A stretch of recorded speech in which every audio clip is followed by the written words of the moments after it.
Welcome students. तो आज हम स्टार्ट करने वाले हैं अपनी English class from the very beginning. ठीक है, तो आज हम स्टार्ट करते हैं। अब पहले तो मैं ये जानना चाहता हूँ सभी से, क्योंकि हमने पहले इंट्रो तो कर ही लिया था, सिलेबस हमने जान ही लिया था कि हम सिलेबस में क्या क्या चीज़ें पढ़ने वाले हैं और कैसे कैसे करने वाले हैं। ठीक है, तो अब हम देखते हैं कि जैसे मैंने लिखा इंग्लिश। अब मुझे आपको ये बताना है सोच के कि इंग्लिश एक्चुअल में है क्या। एवरीबडी नोज अबाउट इट कि व्हाट इज इंग्लिश। इंग्लिश क्या है? इंग्लिश क्या है? एक लैंग्वेज। इंग्लिश का यूज किस लिए है? लैंग्वेज का यूज किस लिए है? ये भी सभी जानते हैं। लैंग्वेज का यूज किस लिए? ताकि हम एक दूसरे से कम्युनिकेट कर पाए, एक दूसरे से अपनी जो भी हमारी मैसेजेस हैं वो दूसरे को पहुंचा पाए, दूसरे को डिलीवर कर पाए। तो उसका रोल प्ले करता है कोई भी लैंग्वेज। ठीक है, लेकिन ये जो हमारे मैसेजेस जो जाते हैं, इसकी सबसे छोटी शुरुआत क्या होती है? मतलब जो किसी भी लैंग्वेज को बोलने से पहले सबसे छोटा जो इसका जो शुरुआत होता है, जो ओरिजिन होता है, वो कहाँ से होता है? ये भी आपको सोचना है कि इसका जो लैंग्वेज का ओरिजिन है वो एक्चुअल में हुआ कहाँ से। हमें पता है ना, जैसे पहले क्या था, क्या हमेशा से लैंग्वेज ऐसी थी जैसी आज है? जैसे हम आज बोल पा रहे हैं, इंग्लिश बोल रहे हैं, फ्रेंच बोल रहे हैं, हिंदी बोल रहे हैं, जो भी बोल रहे हैं, क्या हमेशा से वो ऐसी ही थी? हमेशा से ही ये लेटर्स जितने भी थे, हमेशा से जितने भी इडियम्स थी, जितने भी वर्ड्स थे, हमेशा ये एक साथ ही आ गए? आंसर होगा नहीं। तो इसकी कहीं ना कहीं से तो शुरुआत हुई होगी ना। तो वो वही चीजें हम डिस्कस करने वाले हैं कि इसकी इंग्लिश के एक्चुअल में या फिर किसी भी लैंग्वेज की, सिर्फ इंग्लिश नहीं, किसी भी लैंग्वेज की जो शुरुआत है वो हुई कहाँ से। देखो, किसी भी लैंग्वेज की जो शुरुआत हुई वो एक्चुअली में कहाँ से हुई? साउंड से। हमने देखा ना कि जो बच्चा होता है, क्या बच्चे को पहले, जब बच्चा जो न्यूबॉर्न बेबी होता है वो 1-2 साल का होता है, क्या वो डायरेक्टली क्या वर्ड्स बोलते हैं? नहीं। वो क्या बोलते हैं पहले? उससे क्या निकलते हैं पहले? साउंड्स। जो पहले जो आदिवासी थे, जो नोमैड्स थे, वो भी क्या थे? उनको लैंग्वेज का ज्ञान था? नहीं, कोई भी लैंग्वेज का ज्ञान नहीं था। जो भी वो एक्सप्रेशन जो देते थे, जो भी ट्रांसमिशन उनके थ्रू होता था, वो किसके थ्रू होता था? साउंड्स के थ्रू। वो साउंड्स के थ्रू ही आवाज निकालते थे, साउंड्स के थ्रू पहचानते थे, साउंड्स के थ्रू ही कम्युनिकेट करते थे एक दूसरे से। तो सबसे पहली चीज क्या है किसी भी लैंग्वेज के लिए? बेसिक और ओरिजिन क्या है? साउंड। इस साउंड से ही आगे जाके क्या बने? लेटर। साउंड से आगे जाके क्या बने? लेटर। अब हमें लेटर इंग्लिश में पता है कि इंग्लिश में लेटर क्या होते हैं? लेटर कितने होते हैं टोटल मिला के? 26। और जिसको कहते भी हैं 26 लेटर को अल्फाबेट। अल्फाबेट या फिर अल्फाबेट्स। इंग्लिश में कॉम्पिटिटिव में एक क्वेश्चन भी, एक नहीं कई बार इस पे क्वेश्चन आता है, अल्फाबेट। ये 26 टोटल मिला के क्या होते हैं? अल्फाबेट। कई बार जो ग्रामेटिकली एरर होती है वहां पे अल्फाबेट की जगह पे क्या लिखा होता है? अल्फाबेट्स लिखा होता है। ठीक है, तो वहां पे ये ध्यान रखना कि 26 टोटल मिला के क्या होता है? Alphabet, not alphabets. Letter in 26 alphabets की कहानी हमें पता ही है। इन अल्फाबेट्स में क्या होता है? इन अल्फाबेट्स में कुछ वोवल्स होते हैं एंड कॉन्सोनेंट। देखो, इंग्लिश को लेकर, वर्ड मीनिंग को लेकर, हमारी जो प्रोनाउंसिएशन है, जो भी हम बोलते हैं, जो प्रोनाउंस करते हैं, इन सब चीज़ों को वो बिल्कुल एक्यूरेट होनी चाहिए, जिससे कि अगर ये हमारा बोलने का जो तरीका है ये अगर अच्छा होगा तो हम जो वर्ड लिखेंगे, जो हमारी जो स्पेलिंग जो एरर होगी वो ना के बराबर होगी। अगर हम अपने बोलने का ढंग सुधारें, अगर हम अच्छे से वर्ड्स को प्रोनाउंस करें, तो वो गलती होने के जो चांसेस होते हैं वो कम से कम हो जाते हैं। अच्छा, लेटर में दो चीज, वोवल एंड कॉन्सोनेंट। कॉन्सोनेंट हमें पता ही है ये कितने होते हैं? 21। और ये कितने होते हैं? 5। अब मैं जरा इसको थोड़ा सा साउंड करें। इसको अभी तक हमने सीखा है, इसको बोलते क्या है? वोवल बोलते हैं या फिर कुछ और बोलते हैं? ऑब्वियसली अभी तक हमने सीखा कैसे? वोवल बोलते हैं। एक्चुअली में इसे वोवल नहीं बोलते। ये भी बताइए काउंटिंग में कितने होते हैं? 5।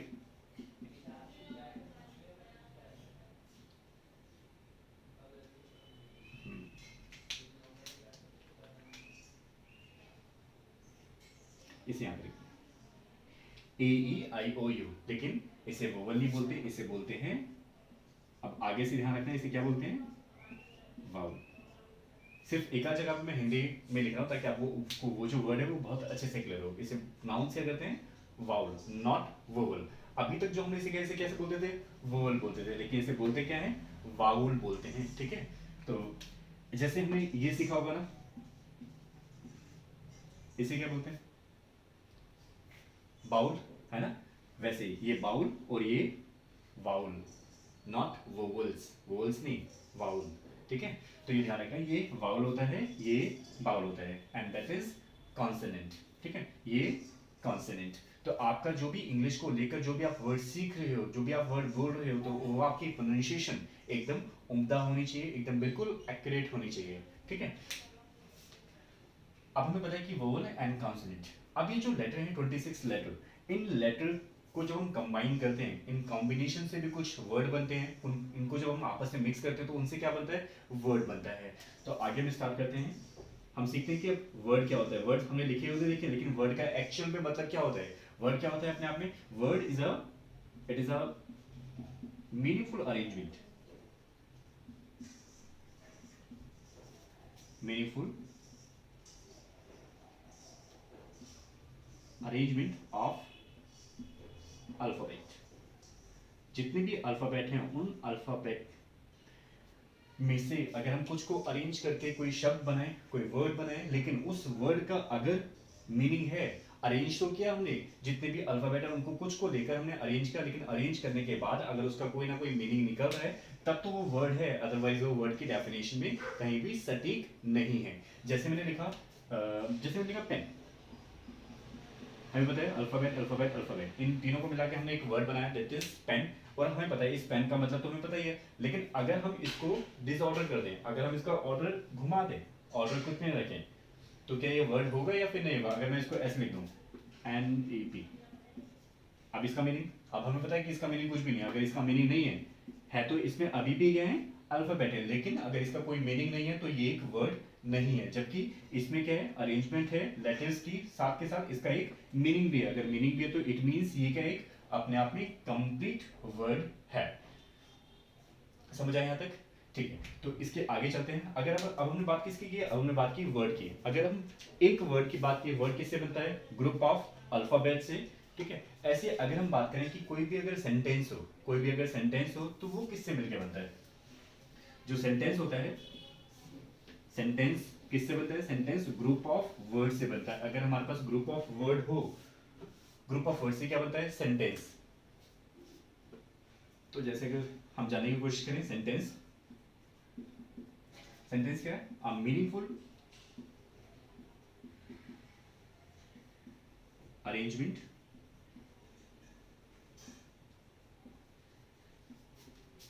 Of words. शब्दों को अगर हम व्यवस्थित तरीके से, मतलब एक मीनिंगफुल तरीके से अगर अरेंज करें तो उसको ये क्या बोलते हैं, सेंटेंस। तो सेंटेंस के लिए वर्ड्स का होना जरूरी है, साथ के साथ उसका कोई ना कोई मीनिंग होना चाहिए। अगर उसका मीनिंग, अगर वो मीनिंग लेस है तो वो एक सेंटेंस नहीं है, ठीक है। जैसे मैंने लिखा, for example, Ram is playing football. अभी जो ना बिल्कुल बेसिक से स्टार्ट करें, बिल्कुल जीरो से, ताकि बच्चों को हर एक चीज की नॉलेज हो इंग्लिश को लेकर, चाहे वो वर्ड्स हो, अल्फाबेट हो, सेंटेंस हो। सेंटेंस के साथ जब हम सीखेंगे अभी noun, pronoun, subject, object, verb, सारी की सारी चीजें क्लियर हो, इसलिए हम बिल्कुल जीरो लेवल से स्टार्ट कर रहे हैं, ठीक है।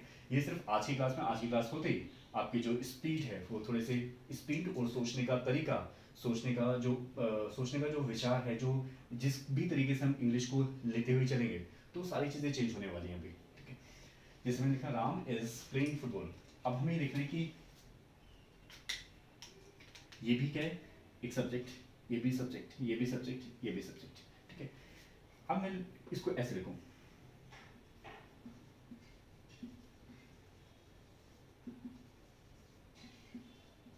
मैंने एक चीज ये लिखी, या मैं इसको ऐसे लिखूं,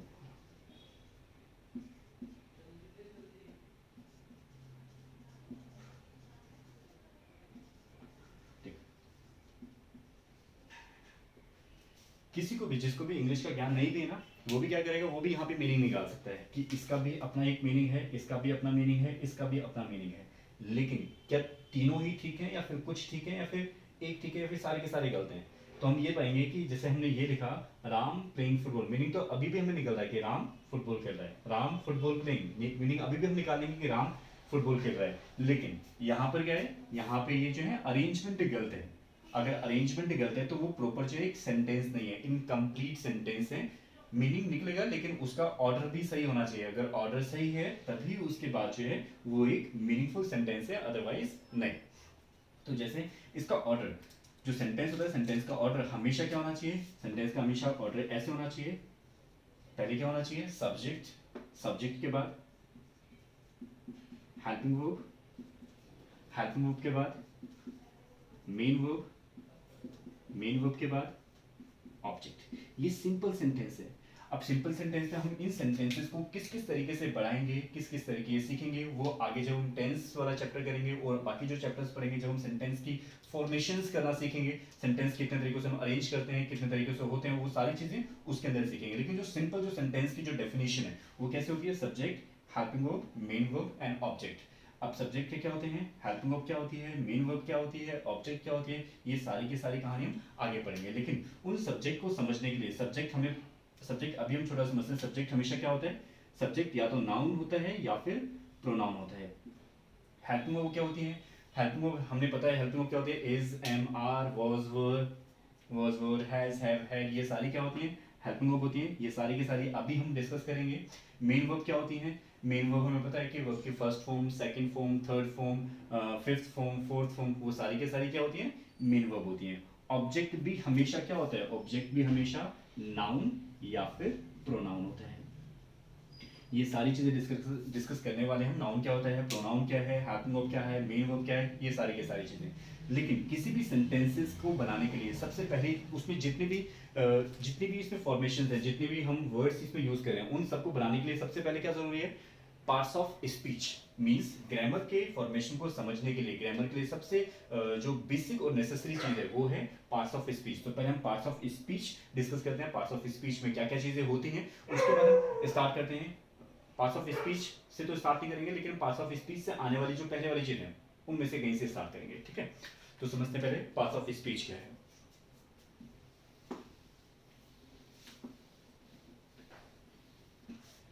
देखो, जो इंग्लिश ग्रामर का जो फॉर्मेशन है, इंग्लिश जो ग्रामर है, that is completely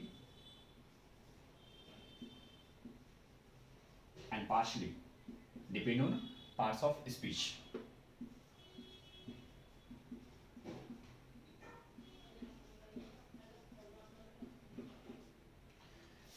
part of speech counting में हमारे पास 8 होते हैं, 8 होते हैं पार्ट्स ऑफ स्पीच। उसमें से जो पहला है वो है नाउन,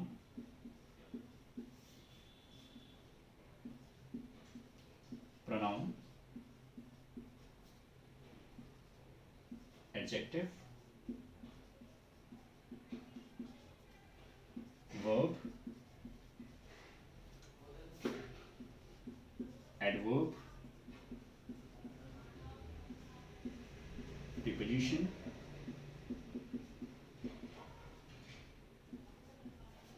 conjunction,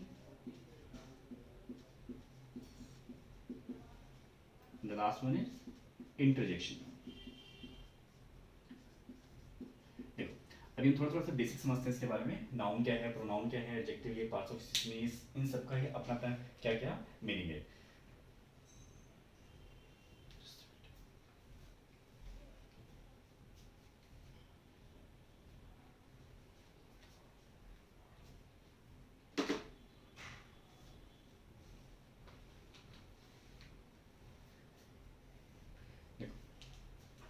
नाउन का मतलब क्या है, नाउन का मतलब है जितने भी नेमिंग जो वर्ड्स होते हैं उन सभी को क्या बोलते हैं, नेमिंग वर्ड्स जितने भी होते हैं उन सभी को बोलते हैं नाउन। नाउन वैसे तुमने सीखा है, नाउन क्या होता है, नाउन इज द वर्ड, जैसे हमने हिंदी में पढ़ा हुआ है ना, संज्ञा किसे कहते हैं, ऐसे हमने पढ़ा हुआ है, किसी भी वस्तु, स्थान, नाम को ही क्या बोलते हैं, नाम बोलते हैं। वैसे ही जितने भी उस तरीके से नहीं पढ़ना, क्योंकि हिंदी और इंग्लिश में बहुत डिफरेंस है। हिंदी और इंग्लिश की ग्रामर में कोई भी कॉम्बिनेशन नहीं है। मतलब ऐसा होता है कि हम हिंदी से इंग्लिश समझते हैं, लेकिन नहीं, हिंदी और इंग्लिश में जमीन आसमान का फर्क है, ठीक है। नाउन क्या होते हैं, नेमिंग वर्ड्स। एंड प्रोनाउन, जैसे हमने लिखा प्रो एंड नाउन। प्रोनाउन का मतलब है नाउन एंड प्रो, मीन्स ऐसे वर्ड जो नाउन को रिप्लेस करते हैं, ऐसे वन जो रिप्लेस नाउन, जो नाउन को क्या करते हैं, रिप्लेस करते हैं। नेक्स्ट एडजेक्टिव, इसको पढ़ते क्या है, इसमें क्या होता है, ये जो डी होता है वो साइलेंट होता है, इसे बोलते हैं एडजेक्टिव, नॉट एडजेक्टिव, नहीं एडजेक्टिव, ठीक है। एडजेक्टिव क्या होते हैं? That is those word which qualifies noun, जो नाउन को क्या करते हैं? क्वालिफाई करते हैं। क्वालिफाई, ये सारी के सारी चीजें जो हैं, ये सारी की सारी कहानियां, नाउन, प्रोनाउन, एडजेक्टिव, वर्ब, ये सारे सारे चैप्टर हम डीप में रीड करेंगे, डीप में सीखेंगे। एडजेक्टिव क्या होते हैं? जो नाउन को क्वालिफाई करते हैं। अगर मान लो नाउन को क्वालिफाई करें तो इट मींस नाउन, और जो प्रोनाउन क्या होते हैं? प्रोनाउन नाउन को रिप्लेस करते हैं। अगर प्रोनाउन नाउन को रिप्लेस करते हैं तो इट मींस ये जो एडजेक्टिव हैं ये नाउन को भी, प्रोनाउन को भी क्वालिफाई करेंगे, तो इट मींस ये दोनों को ही क्वालिफाई करते हैं, नाउन को भी और प्रोनाउन को भी। वर्ब, वर्ब क्या होती है? वर्ब हम सबको पता है वर्ब क्या होती है। जितने भी एक्शन डिनोटिंग वर्ब होती हैं, जितने भी काम वाले जो होते हैं, काम वाले जितने भी वर्ड होते हैं, वो सारे के सारे अपने आप में क्या होते हैं? वर्ब होती हैं। तो जितने भी एक्शन डिनोटिंग वर्ड होते हैं वो सारे के सारे क्या होते हैं? वर्ब होती हैं। वो एक्शन कैसे होते हैं? वो एक्शन बीइंग हो सकते हैं, हैपनिंग हो सकते हैं, इसमें बीइंग हो सकते हैं, या फिर वो हैपनिंग हो सकते हैं, या फिर वो डूइंग हो सकते हैं। अभी हम स्टार्ट करेंगे आज ये पहला चैप्टर ही वर्ब का, तो हम सीखेंगे इसमें क्या क्या सारी चीजें होती हैं वर्ब में। तो वर्ब में क्या होता है? जितनी भी एक्शन डिनोटिंग वर्ड्स होते हैं वो सारे के सारे क्या होते हैं? वर्ब होते हैं। वो एक्शन डिनोटिंग वर्ब वो हो सकते हैं, या तो वो हैपनिंग हो सकते हैं, डूइंग हो सकते हैं, या फिर वो बीइंग हो सकते हैं। ठीक है। एडवर्ब, एडवर्ब का मतलब होता है, अब जैसे हमने सीखा कि नाउन और प्रोनाउन को कौन क्वालिफाई करता है? एडजेक्टिव क्वालिफाई करता है। वैसे ही वर्ब को कौन क्वालिफाई करता है? एडवर्ब क्वालिफाई करता है। मींस जो वर्ब में कुछ भी ऐड करे, जो वर्ब की क्वालिटी बताए, वो अपने आप में वैसे वर्ड क्या होते हैं? एडवर्ब होते हैं। तो एडवर्ब क्या होते हैं? क्वालिफाई नाउन, नाउन को, सॉरी, वर्ब को क्वालिफाई करने वाले जो वर्ड होते हैं वो सारे के सारे एडवर्ब होते हैं। उसके बाद है प्रेपोजिशन। प्रेपोजिशन, प्रेपोजिशन का मतलब जैसे इसमें लिखा पोजीशन, पोजीशन कैसी? प्री, प्री का मतलब जिसकी पोजीशन पहले हो। पहले किससे? नाउन या फिर प्रोनाउन से। जो ऐसे वर्ड जो नाउन और प्रोनाउन की पोजीशन बताए रिलेट करने के लिए अदर वर्ड्स के साथ, तो उनको बोलते हैं प्रेपोजिशन। ये एक्चुअली में क्या होते हैं? ये रिलेटिंग वर्ड्स होते हैं, जो रिलेटिंग वर्ड्स होते हैं जो नाउन और प्रोनाउन की पोजीशन को अदर वर्ड्स के साथ डिस्क्राइब करते हैं। अगला आते हैं कंजंक्शन। कंजंक्शन का मतलब होता है ऐसे वर्ड जो किसी भी दो वर्ड्स को, दो क्लॉजेस को, दो सेंटेंसेस को आपस में कनेक्ट करने का काम करते हैं। दो नाउन को, दो प्रोनाउन को, दो एडजेक्टिव को कनेक्ट करने का काम करते हैं। तो ऐसे वर्ड होते हैं कंजंक्शन। ये क्या होते हैं? अपने आप में कनेक्टिंग वर्ड्स होते हैं। अभी हम बिल्कुल ब्रीफ में समझ जाएं कि इनका एक्चुअली में मीनिंग क्या क्या होता है, लेकिन जैसे ही हम चैप्टर स्टार्ट करेंगे तो इनके जितने भी ब्रॉड वे से हम यूज करते हैं इंग्लिश के अंदर, वो सारी ही चीजें हम रखेंगे, सारी ही चीजें हम सीखेंगे। तो कंजक्शन का मतलब है जितने भी कनेक्टिंग वर्ड होते हैं, कनेक्टिंग वर्ड्स जो किसी भी दो शब्दों को, दो सेंटेंसेस को आपस में कनेक्ट करें। वो शब्द नाउन प्रोनाउन भी हो सकते हैं, एडजेक्टिव भी हो सकते हैं, दो पूरे पूरे सेंटेंसेस भी हो सकते हैं। उन सबको कनेक्ट करने का जो काम करते हैं वो होते हैं कंजंक्शन। इंटरजेक्शन, इंटरजेक्शन होते हैं ऐसे वर्ड जो आपकी सडन फीलिंग्स को शो करते हैं। ऐसे वर्ड जो सडन फीलिंग को शो करते हैं। जैसे आपका कोई भी, आपने अगर देखा तो आपने अगर कोई अनएक्सपेक्टेड कोई भी चीज देखी तो आपका रिएक्शन चेंज हो जाता है उसको चीज को लेकर। तो ऐसे ही जो अचानक से जितने भी रिएक्शन आते हैं वो सारे जो वर्ड होते हैं वो किस कैटेगरी में आते हैं? इंटरजेक्शन कैटेगरी में। ये जो इंटरजेक्शन वाली कहानी है, इंटरजेक्शन वाला जो पार्ट है, ये सिर्फ एक ही जगह पे हम सीखेंगे जब हम नरेशन करना सीखेंगे। तो नरेशन वाले पार्ट में ये पूरा जो है नरेशन वाले पार्ट में आएगा। तो जब नरेशन सीखेंगे तो ये उसके अंदर आएगा इंटरजेक्शन वाला पार्ट। ठीक है। तो ये पार्ट्स ऑफ स्पीच का हल्का सा एक ओवरव्यू है। बाकी ये सारी चीजें हम डिटेल में पढ़ेंगे, डिटेल में सीखेंगे सारी चीजें, आप और हम दोनों ही मिलकर। ठीक है। तो आज हम स्टार्ट करने वाले हैं अपना chapter first, that is verb. जैसे ही हमारे पास, वैसे हम चाहते थे कि टेंस से स्टार्ट हो, लेकिन टेंस से स्टार्ट ना करके पहले हम वर्ब से स्टार्ट करते हैं। फिर जैसे ही वर्ब खत्म होगा फिर टेंस पे आएंगे, फिर बाकी की सारी चीजें स्टार्ट करेंगे।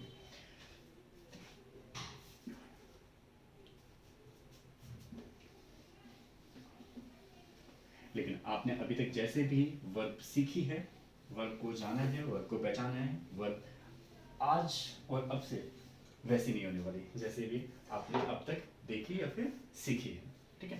देखो,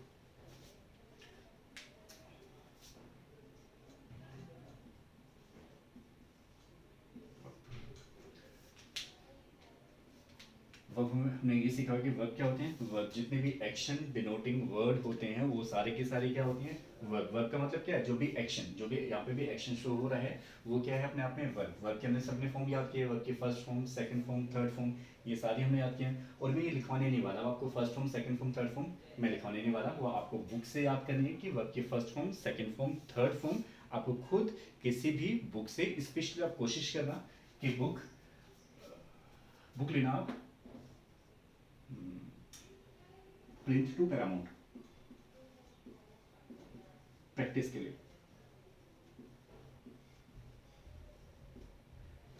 प्लिंथ टू पैरामाउंट वाली बुक लेना, उस बुक से आपको पढ़ना है, ठीक है। उस बुक से ही आपको एक्सरसाइजेस वगैरह करनी है।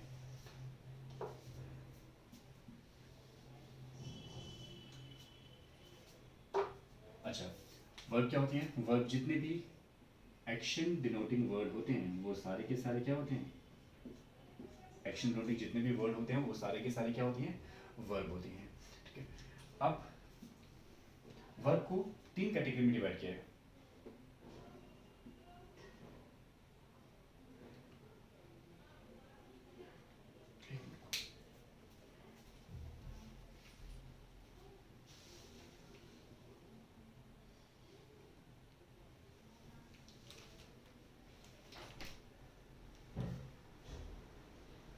क्या हुआ?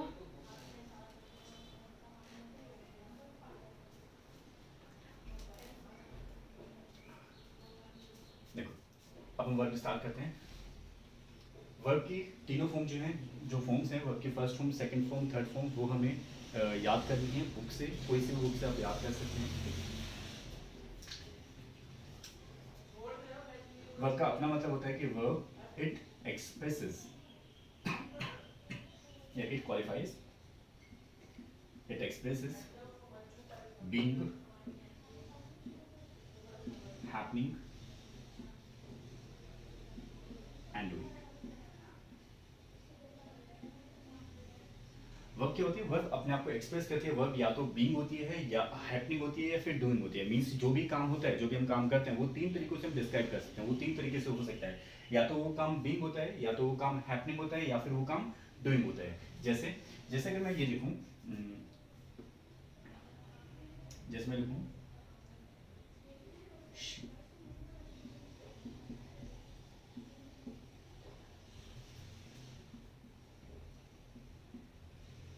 जैसे मैंने लिखा शी विल प्ले टुमारो।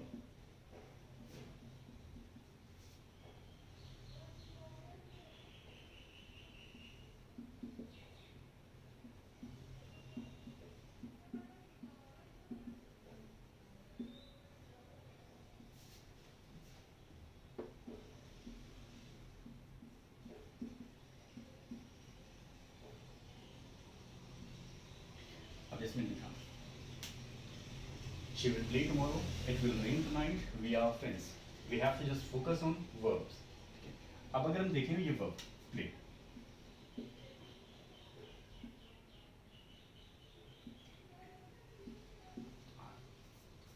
अगर मैं देखूं प्ले, प्ले कैसा है, प्ले एक काम होना है, मतलब काम होना नहीं, काम करना है। शी विल प्ले टुमारो, वो काम ये करेगी, वो खेलेगी। अगर वो काम करना है तो करने का मतलब क्या है, वो अपने आप में क्या है, डूइंग। जैसे I will do my work, I am doing my work, I am playing, I am eating, तो वो ईटिंग वर्ड, डूइंग वर्ड, वो अपने आप में क्या है, एक्शन हो रहा है, मतलब एक्शन जो है तो काम वो जो है चल रहा है, तो इट मीन्स वो क्या है, डूइंग है। ऐसे ही it will rain tonight, if I say बारिश होगी, बारिश होगी तो इट मीन्स वो क्या है, वो क्या है, हैपनिंग है, हैपनिंग है। जो भी काम आप कर रहे हो वो सारे क्या है, डूइंग है। जो भी काम होगा वो क्या है, हैपनिंग है।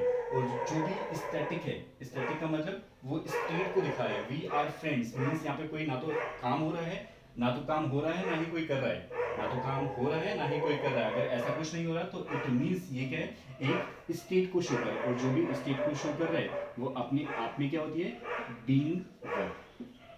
तो यहाँ से हमें ध्यान रखना है कि वर्ब तीन तरीके की होती हैं। वर्ब की जितनी भी कैटेगरी है, वर्ब की आप जितनी भी first form, second form, third form कितनी भी पढ़ो, कितनी भी वर्ब्स पढ़ो, वो वर्ब तीन ही कैटेगरी में हो सकती है। या तो वो वर्ब बीइंग हो सकती है, या तो हैपनिंग हो सकती है, या फिर वो डूइंग हो सकती है। बीइंग का मतलब जो सिर्फ स्टेट को शो कर रहा है, वो है, कोई एक्शन नहीं हो रहा, ठीक है, ना तो एक्शन कर रहा है ना ही हैपनिंग को शो कर रहा है, तो वो सारी के सारी क्या है, बीइंग। हैपनिंग का मतलब वो काम होगा या वो काम हैपन है, ठीक है। ऐसे ही डूइंग का मतलब क्या है, वो काम चल रहा है या फिर वो काम कर रहा है तो वो क्या है, अपने आप में डूइंग है।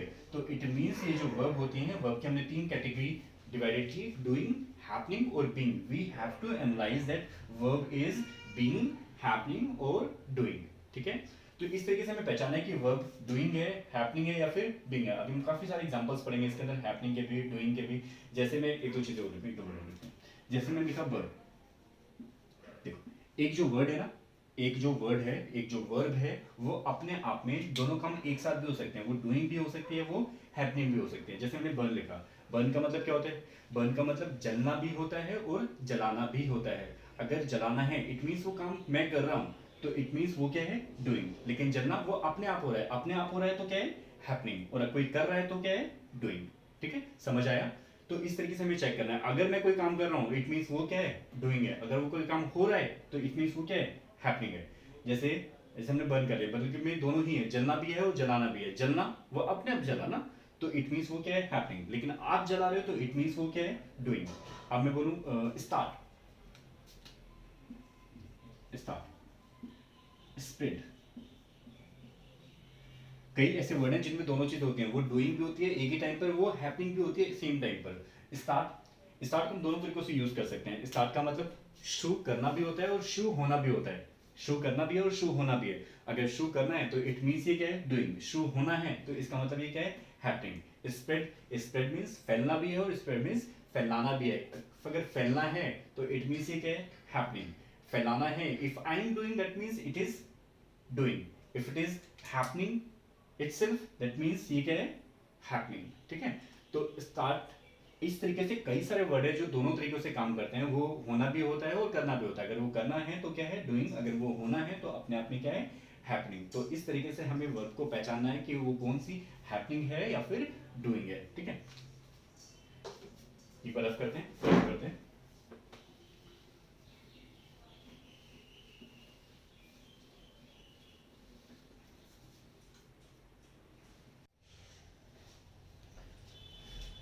देखो तो हम सीखते हैं पहले काइंड ऑफ वर्ब।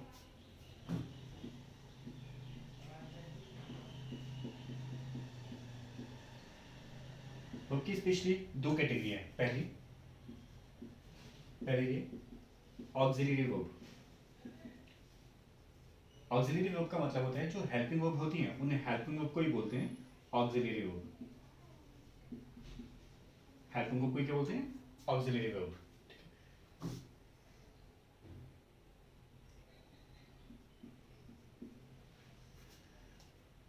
इसी में दूसरा पार्ट है, एक होता है मोडाल्स। लेकिन इसकी ऑक्सिलरी वर्ब में तीन कैटेगरीज हैं। इसकी ही अलग से जो है तीन सब कैटेगरीज हैं। पहली, इसमें तीन तरह की फॉर्म होती हैं ऑक्सिलरी वर्ब्स में। एक होती है इनडेफिनिट, दूसरी कॉन्टिन्यूअस, तीसरी परफेक्ट। इन हेल्पिंग वर्ब की तीन कैटेगरी हैं, indefinite, continuous and perfect. Indefinite में कौन सी आती है, इनडेफिनिट में आती है डू की वर्ब, कॉन्टिन्यूअस में आती है बी की वर्ब, और परफेक्ट में आती है हैव की वर्ब, हैव या फिर हैज की वर्ब। अब जो डू होता है, डू में हमें पता है कि डू में जो इसकी फर्स्ट फॉर्म होती है वो क्या होती है, डू, डिड एंड डन। ये तीनों ही क्या करते हैं, ये तीनों जो है वो इसकी हेल्पिंग वर्ब है इनडेफिनिट की। ऐसी बी में होती है, बी में, बी की जो कैटेगरी होती है उसमें होता है is, am, are, was, were, being and being. इसकी ये फर्स्ट फॉर्म, ये सेकंड फॉर्म, ये थर्ड फॉर्म और ये फोर्थ फॉर्म इसकी बी की। ये सारी क्या होती है, बी की फॉर्म होती है। Is, am, are, was, were, being and being, ये सारी बी की फॉर्म्स होती हैं। तो हमें ये याद रखना है कि बी के फॉर्म में क्या होते हैं। बी की फॉर्म में फर्स्ट फॉर्म होती है is am are, second form was were, been and being. क्योंकि ये जो कॉन्टिन्यूस होते हैं हमें पता है ना, कॉन्टिन्यूस टेंस अभी हम सीखेंगे। कॉन्टिन्यूस टेंस में इज एम आर कॉन्टिन्यूस में आता है, वाज वर कॉन्टिन्यूस में आता है, बीइंग भी कॉन्टिन्यूस में आता है जब हम परफेक्ट कॉन्टिन्यूस सीखेंगे। और बीइंग मींस आईएनजी फॉर्म वाली, आईएनजी फॉर्म वाली भी किस में आती है, इसी में आती है, कॉन्टिन्यूस फॉर्म में। परफेक्ट, परफेक्ट में हमें पता है परफेक्ट में हैव का यूज करते हैं। तो हैव में क्या होता है, हैज, हैव एंड हैड। इसका जब हम बनाएंगे तो ये हैज हैव हो जाएगा फर्स्ट फॉर्म इसकी, सेकंड फॉर्म हो जाएगी हैड, और थर्ड फॉर्म भी उसकी क्या हो जाएगी, हैड। तो ये तीनों जो हो जाएगी ये इसकी परफेक्ट हो जाएंगी। कॉन्टिन्यूस में होती है ये, और इंडेफिनिट में होती है do and did and done. ठीक है, क्लियर यहाँ तक। अच्छा, इसके बाद ऑक्सिलरी के बाद इसी में हेल्पिंग वर्ब में एक और बात करते हैं। ऑक्सिलरी के अलावा जो है इसमें एक और पार्ट होता है, एक और पार्ट होता है इसमें मोडाल्स।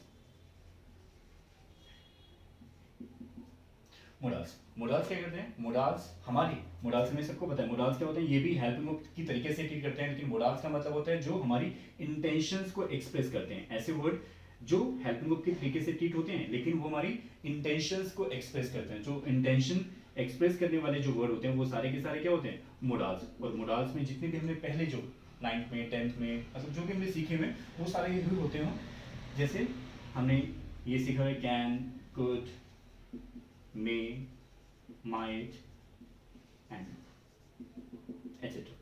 तो ये सारी चीजें हम सीखेंगे। मोडाल्स एक अलग से चैप्टर है, मोडाल्स हम अलग से करेंगे। हेल्पिंग वर्ब में क्लियर हुआ। हेल्पिंग वर्ब क्या होते हैं, इन हेल्पिंग वर्ब को भी क्या बोलते हैं, इनको एक और वर्ड बोलते हैं प्राइमरी वर्ब, प्राइमरी वर्ब्स। और ये जो प्राइमरी वर्ब होती है मतलब ये जो हेल्पिंग वर्ब होती है, ये हेल्पिंग वर्ब का एक्चुअली में रोल क्या होते हैं, ये हेल्प करती हैं किसको, मेन वर्ब को। ये मेन वर्ब को क्या करती हैं, हेल्प करती हैं जितनी भी हेल्पिंग वर्ब होती हैं। लेकिन मोडाल्स क्या होते हैं, मोडाल्स एक किसी भी पर्टिकुलर इंसान के उसकी इंटेंशंस को एक्सप्रेस करते हैं। तो इंटेंशंस को एक्सप्रेस करने वाले ही ये सारे जितने भी मोडाल्स होते हैं सारे इंटेंशंस को एक्सप्रेस करते हैं। ठीक है, तो ये इसका फर्स्ट पार्ट। इसके बाद है सेकंड काइंड ऑफ वर्ब में। सेकंड है मेन वर्ब। पहला था प्राइमरी वर्ब जिसमें दो पार्ट, एक ऑक्सिलरी वर्ब को डिवाइड कर सकते हैं और दूसरा जो है मोडाल्स बोल सकते हैं। और इसका जो सेकंड पार्ट है वो है मेन वर्ब, मेन वर्ब। अब मेन वर्ब की बात आती है कि मेन वर्ब क्या है। मेन वर्ब वही है जो हम अभी तक बात कर रहे थे, जितने भी एक्शन डिनोटिंग वर्ब है चाहे वो हैपनिंग, बीइंग हो, वो सारे के सारे क्या होते हैं, मेन वर्ब। मेन वर्ब में क्या होते हैं, एक्शन वर्ड जितने भी होते हैं वो मेन वर्ब होते हैं। अब मेन वर्ब जितने भी एक्शन वाले जो वर्ड हैं उनकी भी दो कैटेगरी है, इनको भी दो पार्ट में डिवाइड करते हैं। इसमें एक वर्ड होती है ट्रांजिटिव वर्ब, ट्रांजिटिव, और सेकंड है इंट्रांजिटिव। हिंदी में हमने सीखा होगा ना, अकर्मक क्रिया और सकर्मक क्रिया। जो अकर्मक क्रिया सकर्मक क्रिया होती है वही होती है ये ट्रांजिटिव वर्ब या फिर इंट्रांजिटिव वर्ब। अब इसका यूज कैसे करते हैं, समझते कैसे हैं, कौन सी ट्रांजिटिव होती है कौन सी इंट्रांजिटिव होती है, इसका कैसे यूज करते हैं, वो सारी चीज हम सीखने वाले हैं। ठीक है, जैसे मैंने लिखा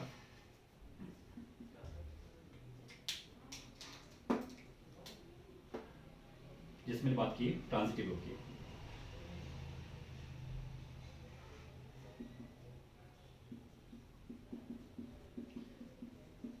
ट्रांजिटिव वर्ब वो होती हैं which take ऑब्जेक्ट्स, जिनके साथ अपना ऑब्जेक्ट आता है। मतलब इस वर्ब के बाद कंपल्सरी होता है कि इसके साथ ऑब्जेक्ट आना। अगर ऑब्जेक्ट आएगा तो इट मींस वो क्या है, ट्रांजिटिव वर्ब। और जैसे मैंने लिखा कमल सिंग अ सॉन्ग, जैसे मैंने ऐसे लिखा कमल सिंग अ सॉन्ग, इट मींस अब ये सिंग क्या है वर्ब, इस सिंग का ऑब्जेक्ट है, कमल ने क्या गाया, गाना गाया, तो इट मींस ये जो सॉन्ग है, ये सॉन्ग क्या है इसका ऑब्जेक्ट। तो इसका मतलब अगर किसी भी वर्ब के साथ अगर उसका ऑब्जेक्ट है तो इट मींस वो वर्ब क्या है, ट्रांजिटिव। लेकिन हम ऐसे तो नहीं पहचान पाएंगे कि ऑब्जेक्ट है तो वो ट्रांजिटिव कब है या फिर इंट्रांजिटिव कब है। तो हमें क्या करना है, हमें खुद से एक क्वेश्चन पूछना है कि वर्ब जो भी लिखी है वो ट्रांजिटिव कब होगी, इंट्रांजिटिव कब होगी। क्योंकि हमें पता है कि कोई भी वर्ब एक टाइम पे दोनों हो सकती है, वो हैपनिंग भी हो सकती है और वो डूइंग भी हो सकती है। तो हमें पहचानना है कि ये वर्ब ट्रांजिटिव है या फिर इंट्रांजिटिव इंट्रांजिटिव कब है और ट्रांजिटिव कब है। पहले तो हमने ये सीखा कि ट्रांजिटिव वर्ब क्या होती है। ट्रांजिटिव वर्ब वो होती है जो अपना ऑब्जेक्ट साथ लेके आती है। अगर वो अपना ऑब्जेक्ट साथ लेके आए इसका मतलब क्या है, वो ट्रांजिटिव वर्ब है। अगर वो अपना ऑब्जेक्ट साथ ना लेके आए तो वो क्या है, इंट्रांजिटिव वर्ब है। अगर हम इंट्रांजिटिव की बात करें, अगर हम इंट्रांजिटिव की बात करें तो इसका मतलब है which does not take object, जो अपना ऑब्जेक्ट साथ नहीं लाती। जैसे मैंने एग्जांपल लिखा, जैसे मैंने मान लो लिखा कमल सेंग स्वीटली। देखो कोई भी चीज ना हमें समझ नहीं है क्योंकि ये क्या है, लैंग्वेज है। लैंग्वेज रटी नहीं जाती, लैंग्वेज सीखी जाती है, ठीक है। क्योंकि इसका दायरा अपने आप में ही एक बहुत सुहाना है, बहुत अच्छा है, ठीक है। तो ये चीजें क्या होती है, सीखी जाती हैं, सीखनी है हमें। अच्छा, हमने लिखा कमल सेंग स्वीटली। अब यहाँ पे जो सेंग वर्ड है और जो स्वीटली वर्ड है, तो हमें देखना क्या ये इसका ऑब्जेक्ट है। कमल सेंग, कमल ने क्या गाया, यहाँ पे क्या मिल रहा है, कमल ने क्या गाया, नहीं मतलब कमल सेंग, कमल ने गाया क्या। यहाँ पे ये मिल रहा है कि कमल ने कैसे गाया, कमल सेंग स्वीटली। हाउ डिड कमल संग, कमल ने कैसे गाया, कमल ने ये एक्सप्रेस कर रहा है कमल ने कैसे गाया, स्वीटली गाया। तो यहाँ पे ट्रांजिटिव और इनट्रांजिटिव पहचानने के लिए आपको अपने आप से क्वेश्चनिंग करनी है। वर्ब को लेकर अपने आप से क्वेश्चनिंग करनी है कि वर्ब, जो भी वर्ब यहाँ पे लिखी हुई है, जो भी क्योंकि एक वर्ब अपने टाइम पे एक ही टाइम पे वो ट्रांजिटिव भी हो सकती है, वो इनट्रांजिटिव भी हो सकती है। लेकिन पहचानना है कि वो ट्रांजिटिव कब है और इनट्रांजिटिव कब है। कि अगर कोई भी वर्ब से व्हाट या फिर whom का रिप्लाई मिले, अगर किसी भी वर्ब से व्हाट या फिर whom का रिप्लाई मिले तब तो वो ट्रांजिटिव है। अगर उस वर्ब से व्हाट और whom का रिप्लाई ना मिले और कोई भी रिप्लाई मिले व्हाट और whom के अलावा, चाहे वो हाउ का रिप्लाई मिले या फिर वेयर का रिप्लाई मिले और किसी का भी रिप्लाई मिले, लेकिन व्हाट और whom का अगर रिप्लाई मिलता है तो वर्ब क्या है, ट्रांजिटिव। व्हाट और whom का रिप्लाई नहीं मिलता तो वो क्या है, इनट्रांजिटिव। बस एक छोटी सी बात याद रखें, अगर किसी भी वर्ब से अगर हमें व्हाट और whom का रिप्लाई मिले तो ट्रांजिटिव, व्हाट और whom का रिप्लाई ना मिले तो इनट्रांजिटिव। अब कहानी ये है कि पता कैसे चलेगा कि व्हाट और whom को चेक कैसे करते हैं। देखो, अब जैसे हमने लिखा कमल सेंग अ सॉन्ग, अब हमें क्वेश्चनिंग अपने आप से करनी है। व्हाट कमल सेंग, व्हाट कमल सेंग, कमल ने क्या गाया, कमल ने क्या गाया। अब व्हाट कमल सेंग, कमल ने क्या गाया, हमें पता चला कमल ने क्या गाया, सॉन्ग। तो यहाँ पे अगर व्हाट का रिप्लाई मिल रहा है, यहाँ पे व्हाट का रिप्लाई है, तो इसका मतलब ये ट्रांजिटिव है वरना इनट्रांजिटिव। अगर हम यहाँ पे देखें व्हाट कमल सेंग, क्या हमारे पास है, नहीं। क्या स्विफ्टली गाया उसने, वो तो हाउ का रिप्लाई है ना, हाउ कमल सिंह स्विफ्टली। लेकिन व्हाट कमल सिंह, व्हाट का सिर्फ एक ही रिप्लाई हो सकता है कि उसने क्या गाया। क्या गाया तो है ही नहीं हमारे पास, उसने कैसे गाया ये है। अगर क्या गाया नहीं है तो इट मींस ये जो सिंग है ये क्या है, इन ट्रांजिटिव वर्ब है। समझ आया। तो इस तरीके से हमें इन ट्रांजिटिव और ट्रांजिटिव पहचानी है। अगर किसी भी वर्ड का, किसी भी वर्ब का अगर हमारे पास डायरेक्ट ऑब्जेक्ट है, अगर ऑब्जेक्ट है तो इस मींस वो क्या है, ट्रांजिटिव वर्ब। अगर उसका ऑब्जेक्ट नहीं है तो इसका मतलब वो क्या है, इनट्रांजिटिव वर्ब। अब जैसे इनट्रांजिटिव वर्ब जो है वो हमेशा, इनट्रांजिटिव जो है वो मैक्सिमम जो है हाउ का रिप्लाई होते हैं। मैक्सिमम टाइम्स क्या होते हैं, इनट्रांजिटिव हाउ का रिप्लाई होते हैं। अब हम क्या करते हैं, कुछ एक्सरसाइज करते हैं, वो हम देखते हैं कि हमें पहचानना है कि वो ट्रांजिटिव जो हमने वर्ड लिखी है, जो हमने वर्ब लिखी है, वो ट्रांजिटिव है या फिर इनट्रांजिटिव है। मैं कुछ सेंटेंसेस लिखता हूं, then you have to check it out whether it is transitive और इनट्रांजिटिव।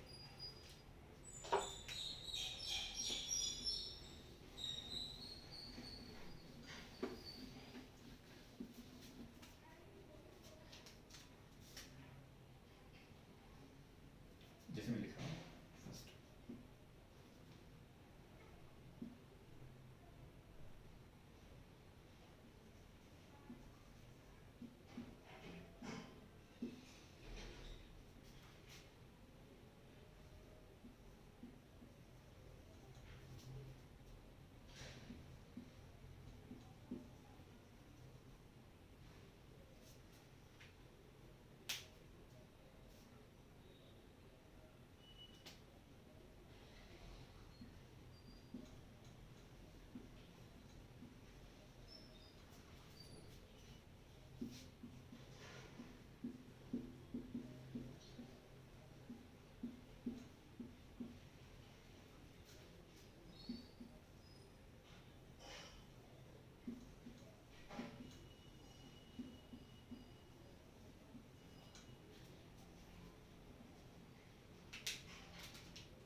आपको चेक करना है जल्दी से कि इसमें कौन कौन सी जहाँ जहाँ पे वर्ब लिखी हुई है वो वर्ब ट्रांजिटिव है या फिर इनट्रांजिटिव है। जैसे मैं थोड़ी सी वर्ब तो मैं क्लियर है, ये वर्ब है, ये वर्ब है, ये वर्ब है, तो हमें चेक करना है कि जितने भी वर्ब लिखे हैं ये अपने आप में ये ट्रांजिटिव हैं या फिर इनट्रांजिटिव हैं।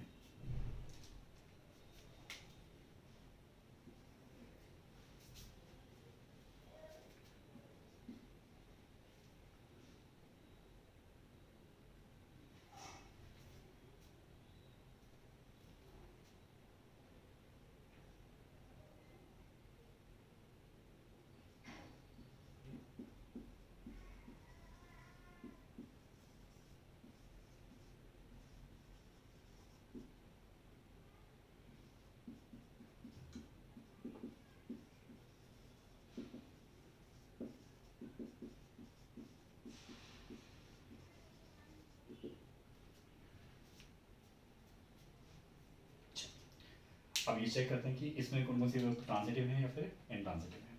जैसे Malvi has spread news everywhere, हमें क्वेश्चनिंग करनी है। जैसे हम वर्ब पे आएंगे तो हमें क्वेश्चनिंग कर रहे हैं। What Malini has spread, Malini ने क्या फैलाया, मालिनी ने क्या फैलाई, मालिनी ने क्या फैलाई, हमारे पास है ना मालिनी ने क्या फैलाई, न्यूज। इट मीन्स ये इसका क्या है, ऑब्जेक्ट। अगर ऑब्जेक्ट है तो इट मीन्स ये अपने आप में क्या है, ट्रांजिटिव वर्ब। ठीक है। The fire has spread through out the jungle, what the fire has spread, what the fire has spread, fire ने क्या फैलाया। क्या आपके पास है इसका रिप्लाई, क्या वर्ड का रिप्लाई है, word the fire has spread, fire ने क्या फैलाया, नहीं है। तो फायर ने अगर नहीं हमारे पास नहीं है तो इट मीन्स ये क्या है, इनट्रांजिटिव वर्ब। और अगर हमें पता होता कि फायर ने क्या फैलाया तो इसका मतलब यहाँ पे क्या होती है, ट्रांजिटिव वर्ब। ये क्या बन जाती है, ट्रांजिटिव वर्ब। आगे हमने लिखा water boils at 100 degree Celsius, what water boils, पानी क्या उबलता है, व्हाट वाटर बॉइल्स, पानी क्या उबलता है। क्या वर्ड का रिप्लाई आ रहा है, नहीं आ रहा। वर्ड का रिप्लाई नहीं आ रहा तो इट मीन्स ये अपने आप में क्या है, इनट्रांजिटिव वर्ब। ठीक है। तो अगर ये आता व्हाट वाटर बॉइल्स, अगर रिप्लाई आता तो इट मीन्स ये क्या बन जाती, ट्रांजिटिव वर्ब। जैसे अगला लिखा I will sell my house next week, what I will sell, what I will sell my house, I will sell my house. तो माय हाउस क्या है, इसका ऑब्जेक्ट वर्ड का रिप्लाई। और अगर ये वर्ड का रिप्लाई है तो इट मीन्स ये जो सेल वर्ड है ये अपने आप में क्या है, ट्रांजिटिव वर्ब। ट्रांजिटिव वर्ब और ये इसका क्या है, object. Then she will change her office address soon. अब she will change, what she will change, her office address. It means we have the object of this verb. If we have, that means it is transitive verb. और अगर ये transitive verb है तो इसका मतलब ये हमारा क्या है, इसका ऑब्जेक्ट हो गया। ठीक है।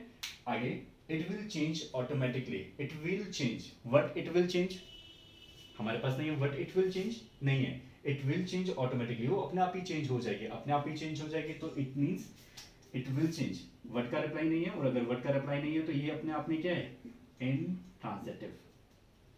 समझ आ रहा है। ठीक है। तो इस तरीके से हमें ट्रांजिटिव और इनट्रांजिटिव चेकआउट करना है। अगर वहां पे भी देखें he is selling coconut, what he is selling, we have what he is selling, he is selling coconut. तो सेलिंग का रिप्लाई है और अगर सेलिंग का रिप्लाई है तो इट मींस ये अपने आप में क्या है, transitive. Now next is it is selling like a coconut, it is selling like a coconut. अब अगर हम चेक करें what is selling, what is selling क्या है इसके बाद इसका रिप्लाई नहीं है। और अगर नहीं है तो इट मीन्स ये जो सेलिंग अपने आप में वर्ड हुआ ये क्या हुआ, अपने आप इन ट्रांजिटिव वर्ड।